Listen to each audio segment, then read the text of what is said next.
Alright guys, so macam yang korang tahu, okay, setup kita tadi tak menjadi. Alright, walaupun dia bagi kita 60 pip saja, tapi Easy tak nak claim. Sebab apa? Sebab Easy nak kita at least dapat profit kita tu lebih daripada 60 pips. Alright, so first of all, Easy nak ajak korang, okay, Easy nak bagi tahu korang apa reason Easy sell tadi, okay. So tadi, okay, Easy ajak kita untuk sell dekat area sini. Alright, Easy ajak korang untuk sell dekat area sini, sini. Okay, sekejap bagi Easy tukar ni dulu. Okay, kita sell dekat sini. Alright, reason kenapa Easy sell dekat situ, sebab kita ada satu trend line.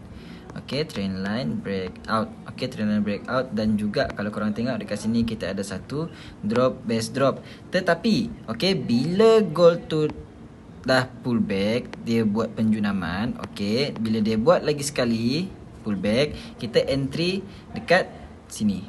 Sorry, okay, sekejap bagi Easy. Kita entry dekat sini. Kita entry dekat second wave. Kita entry dekat second wave tadi dekat sini.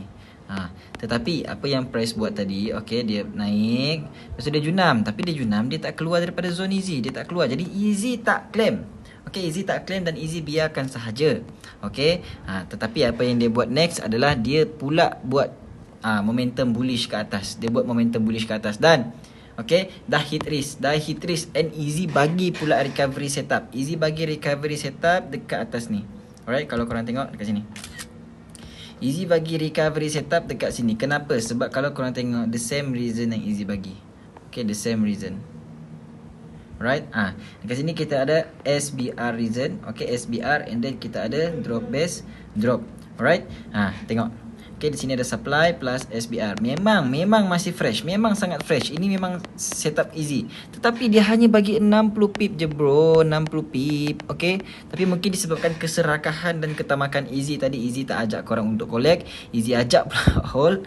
Okay, but it's okay. Okay, tak ada orang yang perfect. Tak ada orang yang sempurna. Okay, ada hari kita menang besar. Ada hari kita kalah. Alright. Tetapi ini hanya baru permulaan. Kita masih ada US session lagi untuk kita comeback. Okay. So tak apa. Walaupun price dah terbang tadi and then baru dia junam, tak apa, kita anggap saja ini bukan rezeki. Okay, tengok betapa kuatnya dia junam lepas tu, lepas kita kena SL. Tengok.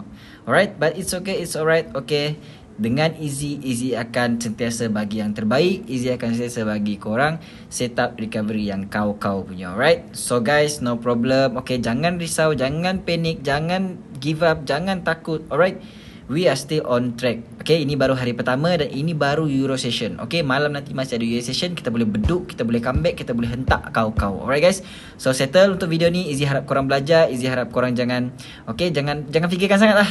Alright, okay, kita masih ada malam, kita masih ada masa. So kita chill dulu. Okay, kita lepak tepi dulu, bagi market buat cerita dia. Okay, so nanti bila kita ada satu setup yang menarik, yang cun, yang Easy boleh bagi dekat korang, so kita bantai sama-sama. Alright, so salam to the fullest potential.